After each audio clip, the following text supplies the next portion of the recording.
जसोवर गांव के रहने वाले हैं और मेरी एक ज़मीन है, पुश्तैनी ज़मीन है और उसको हमारे बगल में उनका घर है, दीवान पाल हैं और उनके लड़के हैं रिंकू पाल, विजय प्रताप पाल।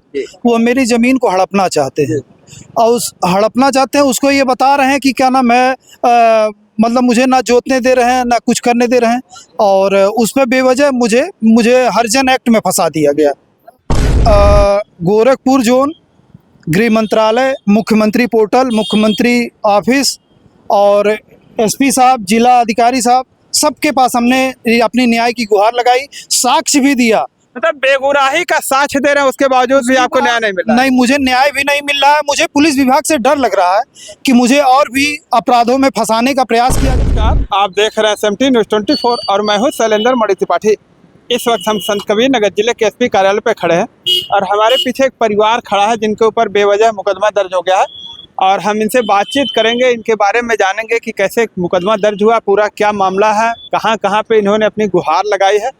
तो सबसे पहले इनका नाम जाने, क्या नाम है? संदीप पाल सिंह। संदीप पाल जी, ये बताइए कहाँ के रहने वाले हैं, क्या समस्या आपकी? हम जसोवर गांव के रहने वाले हैं और मेरी एक ज़मीन है, पुश्तैनी ज़मीन है और उसको हमारे बगल में उनका घर है, दीवान पाल हैं और उनके लड़के हैं रिंकू पाल, विजय प्रताप पाल।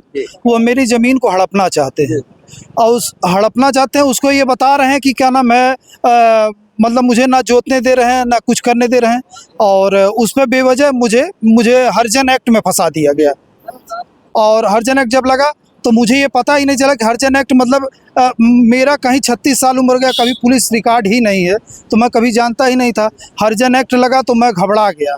तो फिर मैं तुरंत एक हमारे वकील साहब थे, उनसे मैं मिला तो उन्होंने कहा जमानत करा लीजिए। मैं जमानत कराया और उसके बाद ये घटना दिखाने के बाद जब ये सब चीज़ हुआ, जैसे पिताजी हमारे उस समय खेत पे थे तो दीवान पाल गए खेत पे जाने के बाद पिताजी को हमारे पूरा दबंगई दिखाने लगे, कहने लगे कि अभी तुमको ठीक कर दूंगा, क्या कर रहे हो, ये सब बोलने लगे उनको।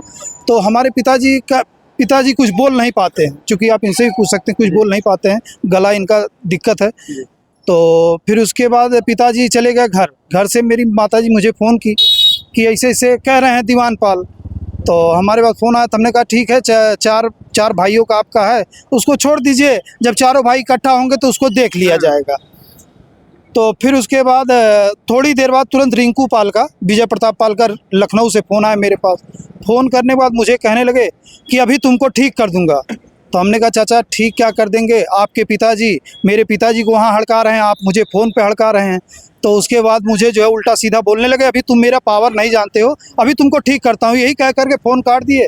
तुरंत मौली थाने से फ़ोन आ गया सतीश सिंह साहब का और फ़ोन किए मेरे पास तो कहे कि संदीप कहाँ हो? हमने कहा साहब खलीलाबाद हैं।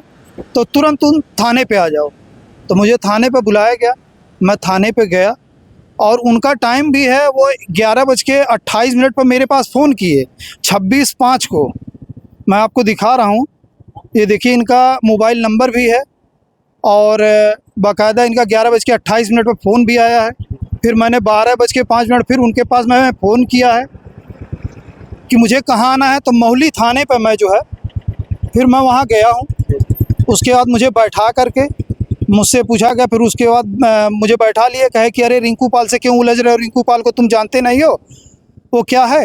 ये सतीश सिंह का है। सतीश सिंह साहब मौली थाने पे थानाध्यक्ष थे। थानाध्यक्ष थे कि हैं? नहीं थे। हाँ। इस समय नहीं, इस समय कोतवाली में आ गए हैं। उन्होंने मुझे वहाँ बैठा करके और यही शब्द में उन्होंने ये शब्द कहा कि तुम रिंकू पाल को नहीं जानते हो।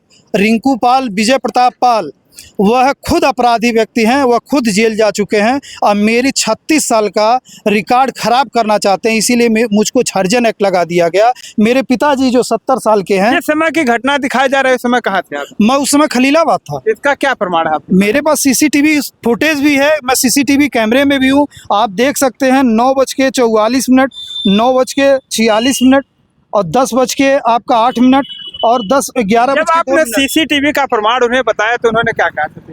उन्होंने सुनना ही नहीं पसंद किया। उन्होंने यही शब्द में कहा कि तुम रिंकू पाल से क्यों उलझ रहे हो, तुम रिंकू पाल से मत उलझो, रिंकू पाल को तुम जानते नहीं हो, और मुझसे यही शब्द में उन्होंने कहा कि मेरे ऊपर अधिकारियों से दबाव आ रहा है।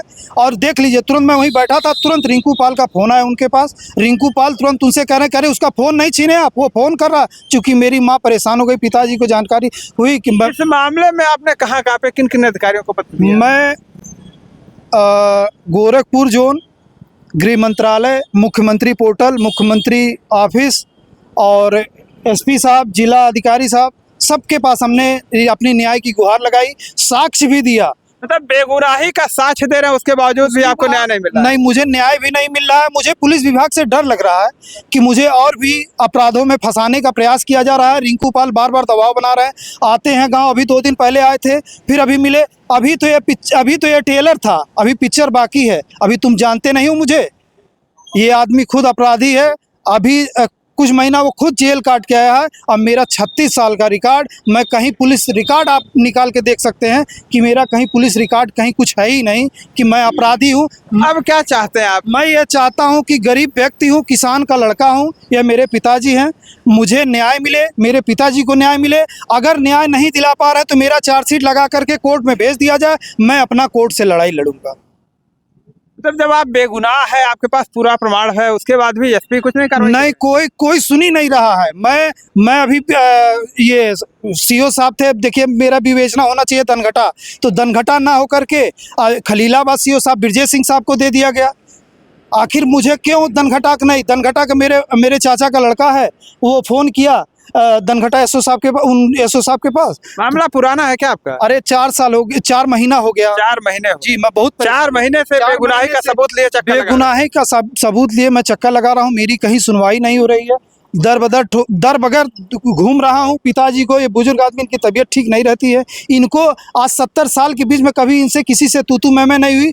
आज रिंकू पाल की देन है कि इस बुढ़ा व्यक्ति को इनको इस केस में फंसा दिया गया। बताइए, आंख से। क्या नाम है आपका? बताइए, क्या विवाद हो गया था आपसे? हम खेत जुटा रहे थे, उसमें उनके पिताजी आए कि बोल नहीं पाते हैं। यहाँ कुछ भगो यार, गाली दे दी, भगानी। तो जब आप लोग भाई हैं तो आपस में बंटवारा नहीं हुआ जमीन? नहीं, वो भाई नहीं, वो गांव के बगल के पटदार भी नहीं। मेरे बगल में उनका घर है।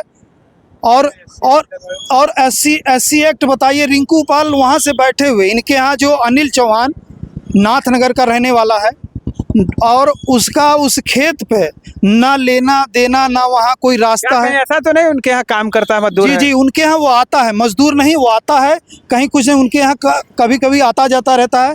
उसी को मोहरा बना करके अनिल चौहान दुखहरन, उनके पिता का नाम दुखहरन है, उनको आगे करके मेरे ऊपर हर्जन एक्ट लगा दिया गया। और स्वयं सतीश साहब उसको लगाए हैं। सतीश साहब थाने में बैठा देखा जाता है 3 महीने के अंदर चार्जशीट चली जाती है कोर्ट में, तो 4 महीना जैसा आप बता रहे हो तक चार्जशीट नहीं चार्जशीट अभी तक नहीं गई। क्या मानते हैं, चार्जशीट 3 महीने के अंदर 90 दिनों के अंदर चली जानी चाहिए? अरे वो रिंकू पाल का दबाव है साहब, रिंकू पाल का दबाव है। वो अधिकारियों का बताते हैं मैं बहुत खास आदमी हूँ। और ये भी जान लीजिए, वह आदमी गनर लेके चल रहा है, वो क्या है मैं खुद नहीं जानता हूँ। वह अपराधी व्यक्ति खुद है, जेल काट के आया। उसके बाद एक ही नंबर का 3 गाड़ी रखा है, और उसके बाद भी दबंगई दिखा रहा है। पता नहीं कैसे पुलिस विभाग उसको सुरक्षा गार्ड दे दिया। एक ही नंबर की 3 गाड़ी? एक ही नंबर की 3 गाड़ी है, एक ही नंबर की 3 गाड़ी है। उसको सुरक्षा, पुलिस की निगाह उस पर नहीं गई? 1 नंबर की 3 गाड़ी नहीं, वो पुलिस की निगाह इसलिए नहीं की क्योंकि वो खुद बताता है कि मैं पुलिस का खास आदमी हूँ। मेरे पास खुद है आईजी डीआईजी सब लोग मेरे पास, मैं उठता बैठता हूँ, मेरा खुद संपर्क है। वो खुद यही कह रहा है। क्या ऐसे में लगता है कि आपको न्याय मिल पाएगा पुलिस से? मुझे सर पुलिस से खुद घबराहट हो रही। मैं खुद जा रहा हूँ तो मुझे घबराहट हो रही है। बुजुर्ग आदमी, मैं इनको धूप में इतना परेशान हो रहा है। बताइए, इनकी तबीयत ठीक नहीं रहती है कि क्या करूँ, इनको मार दूँ या स्वयं मर जाऊँ? लेकिन पुलिस विभाग से मुझे बहुत डर लग रही है। मुझे यही आप लोगों से न्याय मांग रहा हूँ, मुझे न्याय मिल जाए। मेरा अगर वो लोग कुछ ना कर पाऊँ तो मेरा चार्जशीट लगा के कोर्ट में भेज दे, और जिससे मैं हर्जन एक्ट का मैं अपना लड़ता रहूँ। मुझे यहाँ से नहीं मिलेगा तो कोर्ट से मिलेगा, मैं कोर्ट से लेना चाहता हूँ। ठीक है, तो अभी आपने देखा हमारे साथ ये मोहरी थाना क्षेत्र के जसवर गाँव के रहने वाले थे, और जैसा इनका कहना है कि पुलिस से इन्हें न्याय मिलने की कोई उम्मीद नहीं है, पुलिस से इन्हें भय लग रहा है। ऐसे में चाहते हैं कि 4 महीने पुराना जो इनका मामला है उसकी चार्जशीट कोर्ट में भेजी जाए, ताकि ये कोर्ट में अपने बेगुनाही का सबूत दिखा करके अपना मुकदमा लड़े और बरी हो सके।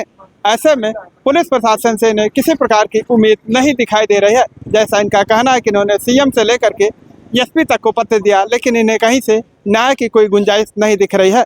तो आप लोग भी इनकी बातों पे कमेंट करें और नई खबरों के साथ मिलते हैं। तब तक के लिए नमस्कार।